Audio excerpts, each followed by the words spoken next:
isaanii sana danda'anii obsan. Maraataadhuma daandiirra deemu qullaa sana gabaa keessa deemu kana. Yeroo akkatti qullaa gabaa keessa fiigu kana fidaan qabu seeta. Otoo maraataa kana dagdee rukutte garuu nama kuma meeqatu hirmachuu sirratti. Fira isaa meeqatu ka'ee dhufa. Otoo maraataa kanatti buute maraataan kun har'a gaafa gabaa keessa deemu waan fira hin qabne fakkaatu iyyuu otooti lubbuu nama kanatti quba kee buustee firoota isaa meeqatu ka'ee dhufee dhimmimmaatii jireenya kee balleessa. Maraataa dhadhanii waan godhan humna isaanii ol ta'ee haa gadhiisan iyyuu malee dhiigni isaanii isa ganuu hin danda'u. Dhiiga isaaniitu hin jiru. Gaafa itti buutu dhiiga isaaniitu aara. Waaqayyo haati mucaashii yoo gatte iyyuu anis hin gatu jedhe Waaqayyo. Anis hin dhiisu harki koo mirgaa hojii haa dhaabuu jedhe. Isaayyaas guutummaa boqonnaa 40 kaasa dubbisaa guutummaatti 40 kaasa yoo dubbistanii waan dinqii argitu. Hojii Waaqayyo saba isaatiif qabuu fi jaalala Waaqayyo saba isaatii qabu. Obboloota koo Waaqayyo kan namaa miti. Tarii namoonni si gaddisiisaniiru ta'a. Tarii nama harkatti miidhamtee ta'a. Tarii fira harkatti miidhamtee ta'a. Tarii obboleessa harkatti, tarii yookaan abbaa manaa harkatti yookaan haadha manaa harkatti miidhamtee ta'a. Miidhaan karaa garaagaraan jireenya kee irra ga'uu danda'a. Waan si ajaa'ibu garuu jaalalli Waaqayyo ganameeffatee si qabe sun akkuma itti fufetti jira. Waaqayyoon akka namaa miti sin dhiisu siin jechaa jira Waaqayyo. Ani sin ganuu siin jechaa jira.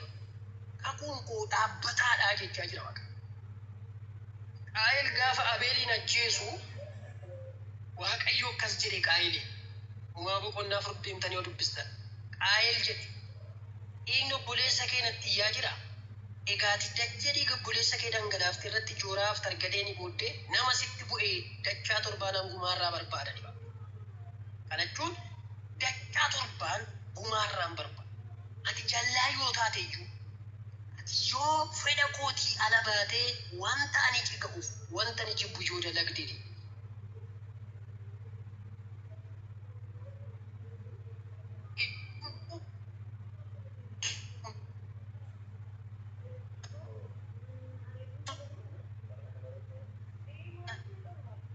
umarkee jalqaba keessa obboleessa gajjeeftee miti badana maguma agartuu koo jala dhaabattaa jedhee Waaqayyo hamatti dabarsin kennine. Nama sitti bu'eeyyuu gumaa dachaa torbaanan irraa barbaadani. Gooftaaf galannaa. Buleetti koo Waaqayyo kan namaa miti. Egaa sitti Waaqayyo akkas jedha lakkoofsa 9 gubbaa irratti ani dheekkamsa koo isa boba'aadhaan hin dhiisu. Ani dheekkamsa koo isa boba'aa gadi hin dhiisu. Deebi'ee Efreemiin hin balleessu. Ani Waaqayyoodha malee nama miti. Ani isa qulqulluu isa si gidduu jirudha. Ani isa aariitiin dhufu miti jedha. Namoonni baay'een firoonni isaa baay'een Yaa'ii Yaaqoob baay'een Efreem otoo nu gidduudhaa balleeffame nagaan jiraachuu dandeenya jedhu. Efreem otoo nu gidduudhaa balleeffame dheekkamsi Waaqayyoo akkatti nu rukutu ture. Eessaan araarri Waaqayyoo nu qaqqaba Efreemtoo waan tolaan hojjetu. Efreemitti Waaqayyoon kadhachaa oolu Waaqayyo akka Efreemiin balleessu. Dheekkamsa Waaqayyoo caalaa garuu jaalalli Waaqayyoo galaanni isaa dhangala'ee Efreemirra garagala. Waaqayyo Efreemiin akkas jedha. Ani sin jaaladha beeku. Ani akka namaa miti. Ani aariidhaan sitti dhufu. Namoonni akkani aariidhaan bambanaa dhufee si balleessu barbaadu. Akka giimiin abiddaa yookaan immoo fuulli koo sirratti boba'ee dakkee kanarraa akkan si balleessu barbaadu. Ani garuu akkas miti ne Waaqa. Ani akka namaa miti. Akka namni yaaduchis yaadu. Ani sin jaalladha bee Efreem jedha. Mee argatti ol kaasi namni amantu tokko Waaqayyo na jaallata jedhame. Gooftaadhaaf galannaa. Waaqoo si jaallata bee. Si jaallata Waaqa. Namoonni ilaalcha akkasii qabaachuu danda'u. Namoonni maqaa namummaa sirraa kaasanii wanta barbaade sin jechuu danda'u. Waaqayyo garuu si jaallata. Waaqayyo akka namaa miti obboleettii. Dafii yaada garaa kee geeddaradhu Waaqayyo isa jaalala keetiin qabamee si waamaa jiru kanatti harka kee kenna. Namni si na jibbee, namni si narratti ka'e, warra na bidadhu yoo akkas na godhani, firoonni koo yoo kana na godhani, kana Waaqayyotu natti kaase malee Waaqayyotoo jiraate maan addeeffama maan kana ta'a jettee murtoo garaa garaa fudhate Waaqayyo akka namaa miti. Haleluuyaa. Namoonni baay'een akka badduuf akka duutuuf sirratti ka'uu danda'u. Si balleessuudhaaf sirratti qaboo yaa'ii qabatanii marii qabatanii waan garaa garaa qabatanii sirratti maree bu'aa geggeessuu danda'u. Waaqayyo garuu akka namaa miti. Murtoo badiisaa ulfinatti jijjiiruu beeka. Murtoo karaa si kaachisuu karaa ulfinatti ceesisuu beeka Waaqa. Karaa namoonni yaadatan irra yaadu Waaqa. Karaa namoonni deeman irra hin deemu Waaqa. Waaqa baay'ee si jaallata. Waaqayyo akka namaa miti. Politiiko utuu Waaqayyo akka namaa ta'e anaaf situu har'a iddoo kana hin jiru. Utuu Waaqayyo akka namaa ta'e baay'een keenya yoona maqaa kana waammachaa hin jiru. Baay'een keenya yoona bannee awwaalli kee daggala baasee. Baay'een keenya yoona kufnee namoota ala daandii irratti bannee. Waaqayyo garuu akka namaa miti. Firdii du'aa jireenyatti jijjiire. Firdii salphinaa ulfinatti jijjiire. Firdii hadheeffamuu jajamutti jijjiire. Firdii kufaatii farda yaabutti jijjiire. Halleluuyaa. Egaa Waaqayyotu kan namaa ta'e. Gaafa hamaan ka'ee Mardookaa irratti shiratan. Seera boqonnaa ja'a guutummaa isaa dubbisan. Mardookaa irratti firatate akka inni balleeffamuuf akka inni du'u walii galtee godhan. Garee ijaarratanii guutummaan biyyattii bulchiinsa biyyattiidha kaasee amma garee isa godhan. Hidda fageeffatanii Mardookaa ajjeesuudhaaf qophii xumuran. Waaqayyo garuu akka namaa miti. Mee Waaqayyo akka namaa miti jedhee ofirratti dubbadhati. Gooftaadhaaf galannaa ta'u. Waaqayyo akka namaa miti. Waaqayyo si jaallata. Waaqayyo karaa ulfinaarra si geggeessuu barbaada. Waaqayyo qajeelummaatti si baasuu barbaada. Yaa nama Waaqayyo ilaaltee deddeebi'aa jirtu. Yaa nama waca namootaaf gurra hin qabne. Yaa nama waca mandaraaf gurra hin kennine. Yaa nama waca firaaf gurra hin kennine. Yaa nama waca namoota qilleensa kana lafarraa eessarraa ijanii gurra hin kennine. Waaqayyoon akka namaa miti. Yoo du'aaf si qopheessan iyyuu, yoo badiisaaf si qopheessan iyyuu, yoo cabaaf si qopheessan iyyuu, yoo du'aaf si kaadhiman iyyuu, ani jireenyaa nan dhufaasin jechaa jira Waaqayyo. Ani seenaa kee geeddaruuf nan dhufaasin jechaa jira Waaqayyo. Eegamsa koorra araara kootu sii caalaa jiraatedha Waaqayyo. Haleluuyaa. Haleluuyaa.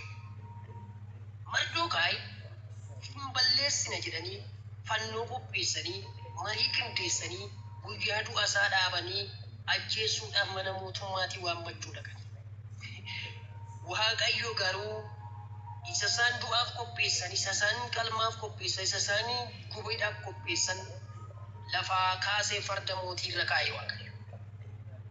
Lafaa ka'eetu Waaqayyo farda mootii yaabbachiisee diinota isaa gidduu garmaamsise. Warra du'a isaa eegan gidduu farda ulfinaatiin burraaqsise Waaqayyo. Mucaan farda gulufsiisaa jalloota eeboo bodee jecha gochaan yaatee hiriira dhaabbattu ajjeesuudhaaf farda mootii yaabbatee gidduu isaanii gulufu. Fardillee fardaaree farda mootiin biyyattii yaabbatu. Gonfoo mootiin biyyattii hidhatu. Silliqee mootiin biyyichaa qabatu. Kana itti naqee mucaan jalloota du'aaf isa eegan gidduu garmaame. Waaqayyo warra du'a kee eegan gidduu si garmaamsisa. Waaqayyo wayira caba kee eegan gidduutti ulfinaan ol si kaasa. Waaqayyo warra du'a kee eegan gidduutti gammachuudhaan ol si kaasa. Mee galateeffadhu ililleedha. Haleluuyaa. Yesuus Kiristoos bara baraan gooftaadha. Sagalee kanaan amantaa. Har'aa kaasee Waaqayyo akkasiin jechaa jira. Dhala koo siin jedhe Waaqayyo. Ani akka namaa miti siin jedha Waaqayyo. Haleluuyaa. Ergaa kanatu jireenyi kurra deddeebi'aa jira. Ani akka namaa miti siin jedha Waaqayyo. Namoota Waaqayyo akka namootaa seeteetati immoo waldaa dhiiste. Waaqayyo akka namootaa seeteetoti immoo waldaa bakkatti waaqeffannaa tireeffatte. Ati immoo biyya lafaa firooma godhatte. Maal jalloonni maal jalloota ta'anii jiraachuu wayyoo akkatti ta'u jiraachuu mannaa akkas ta'uu mannaa jette miti. Haleluuyaa. Waaqayyo akka namaa miti. Waaqayyo akka namaa miti obboleessa. Waaqayyoon dhaabbadhuu eegi. Karaa namoonni si beekan irra si beeku Waaqayyo. Karaa namoonni si eegan irratti si beeku. Karaa namoonni si ilaalan irraan si ilaalu Waaqayyo. Yesuus Kiristoos akka yaada namaati. Mardokaayitu muka fannoo irratti rarraafamee du'a ture. Dubbii garagalchee waan dinqii amaan farda harkisaa jette na faarfattu. Faarfattuun gooftaaf galannaa ta'u. Dubbiitu garagale. ulee abaarsaa inni irratti fannifamuuf ka'etti namicha qopheesse rarraasee Waaqayyo farda ulfina mootichi biyyattii yaabbaturra kaa'ee jalloota gidduu garmaamsise. Yesuus Kiristoos gooftaa. Kana jechuun maal jechuudha beektaa?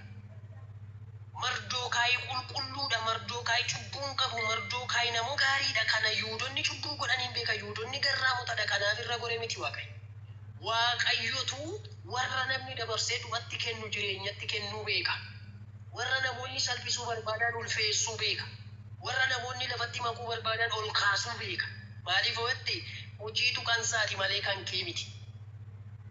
Ijoollee isaa irratti naman dhiisu Waaqayyo. Haleluuyaa. Ifreem Qomoo wajjin dhalateetu marii irratti geggeessa ture. Qomoo Israa'el keessaa Ifreem nama tokko. Ijoolleen Israa'el nama 12 beektu. Israa'el jechuun Yaaqoob jechuudha. Maqaa isaatu geeddarame malee Israa'el jechi jedhu kun maqaa Yaaqoobiif mogga'edha. Ijoollee Yaaqoob 12 turan. 12 sana keessaa mucaan kun nama tokko eenyu? Ifreem. Ifreem waan nama ajaa'ibu baay'ina keessaa yaraa inni nabamu sadaniif natti fakkaata. Waaqayyoon hin beeka, Waaqayyoon hin jiraatu. Amala isaatu gaggaragalaan. Waaqeffannaa isaatu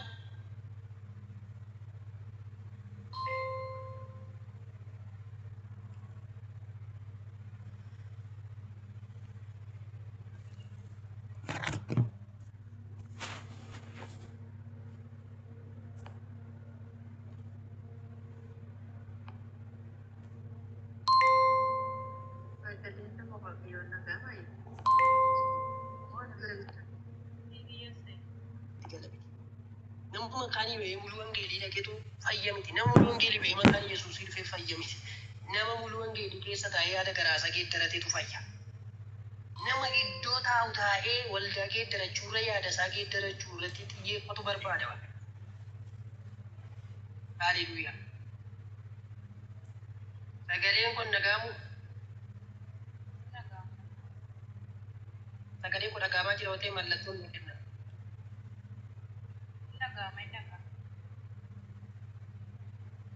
Okay, gooftaaf galannaa ta'u.